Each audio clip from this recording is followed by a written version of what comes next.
Hello there, folks. Hey, this is Joe Wazoo here. Hey, this quick video today is going to show you how to generate a QR code. This is from my buddy Dennis requested this, so I'm going to make a quick video, share with everybody.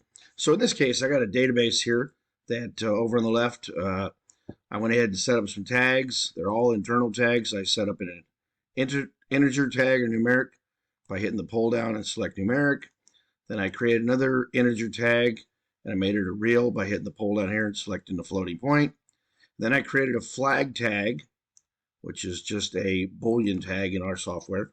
I called it a bool. And then I also created a string tag here for me to have some text in. And then I made another tag called the QR display. This is going to be the tag that we're going to assign the value that we're going to show up in our QR reader. So over here on display pages, not QR reader, a QR generator, I should say. Over in display pages, I put those tags on the display page here. I made them all data entry so we can change them. And if you go over to the right side, go to primitives on the right side, and if you go into the core primitives on the top, if you're at the home directory, great. If not, go to the home button, go into the top core primitives. And in the core primitives, if you slide all the way down to the bottom, there is a QR barcode generator right here. So if I drag this thing on the page, and I'll make this guy be a little bigger like so, maybe something like that.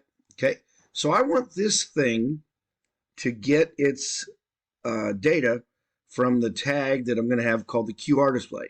So I'm going to double click on this thing, and I'm just going to drag my string tag right here into this field right here. That's all I'm going to do. Okay, and if I also want to show that on the display as a string, I'm going to drag this guy out here like this, and I'll make this be a little bigger on the page like so. So hopefully this will show my code. Now, to generate my QR code, I'm going to go over here to programs on the left, and I'm writing a simple program here. I renamed it Create QR Code. If you hit the button here, you create a new one. I call it Create QR Code. And in here, I went ahead and added a couple text lines with some characters for a carriage return, which is a /R and //n for line feed. And then I created a string, a constant here called CRLF, and I made it equal to that.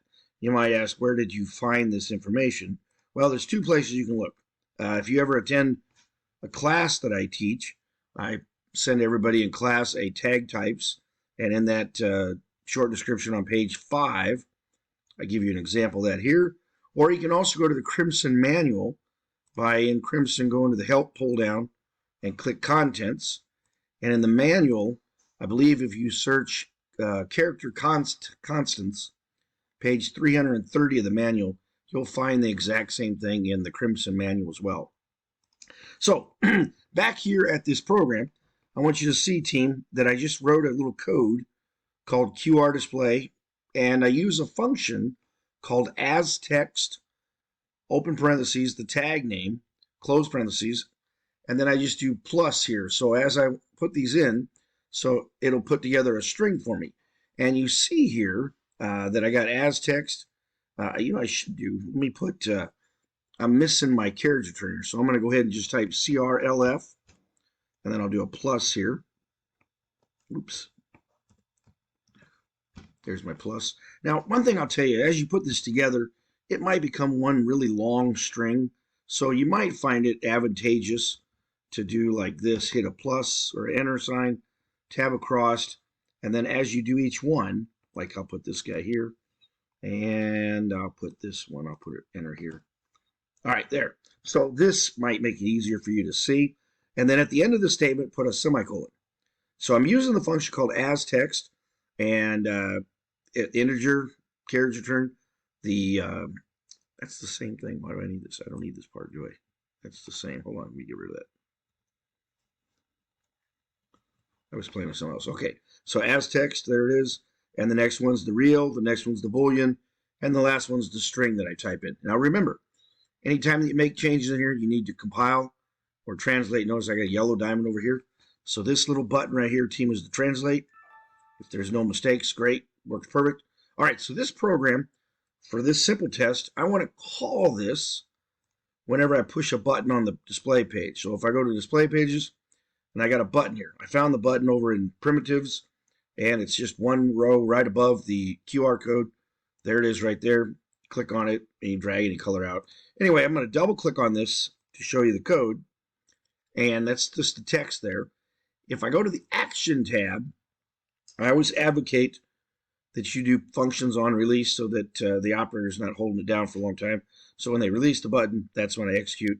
Here I am, I'm running the code. The way I did this is go over to the lower right-hand corner, go to Programs, and simply just grab your program and drag and drop it right here into that field.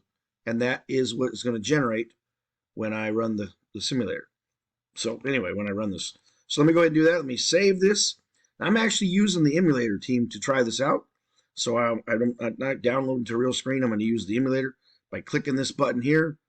That turns it off. You click it again, you get the brown tan background. Emulator's turned on. I'm going to hit the magic Shazam button. Let's see what happens here. So you can see right now, I don't have anything in there. So let's say I click here, and I want this to pretend it's 1, 2, 3, 4, 5. And this one I'll make it 12.34. And I'll turn my Boolean tag on. And then I'll say howdy here for my text. Oops, I got to click here. The emulator doesn't use the keyboard. Okay, so there that is. I'm going to press the generate QR code, and you can see that it filled in the string here, and it put this on the display. Okay, now if you look here at the string, you're going to see something interesting, and that is there's some question marks here, and there. Those are the carriage return and line feed. This function doesn't throw that in. However, here is the QR code.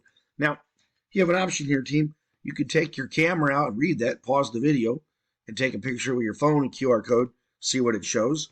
For me to show it to you, I'm going to screen capture that real quick. I'm going to go ahead and screen capture this section. And I got it in my little file thing here. I'll save it real quick.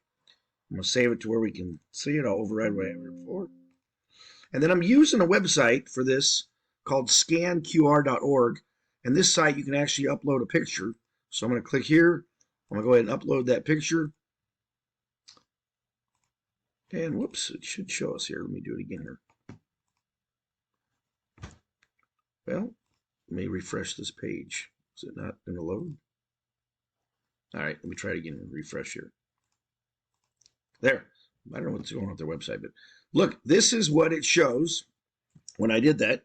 Let me go back to my emulator here, and let's say I change this number to 789, and maybe we'll do this one to 16.85 milliamps or something. We'll turn this guy off, and we'll say Wazoo here. Ah, there I am again using my keyboard. All right. So if I hit the button here, boom, generates different code. Let me go ahead and take another screen capture. You take your phone, take a picture of this, and I'll save it real quick here. So I'll just override the one we just did. Go back to this free website I'm using. I don't know what this ad is here. Press this button and see if we load in. Did I not make a copy? Oh, there it is. There's the data. Now, you might come back, and I'm just real quickly showing you this, but if you go back to your programs, if you want to generate some a format here, you know, so this is the tag, and after you can do a plus, and you might do a double quotations, space, I don't care, space equals, whatever, double quotations again, and as you put this in, do a plus between that. So, you know, if you want spaces and other things you might want it to say, like for instance, this one here, it says as text. I might put in before this, I might say my real tag is, and I'll do a space, quotations, plus, there it is there. And then if I go down here, this one here, I might say my, oops, I needed double quotations.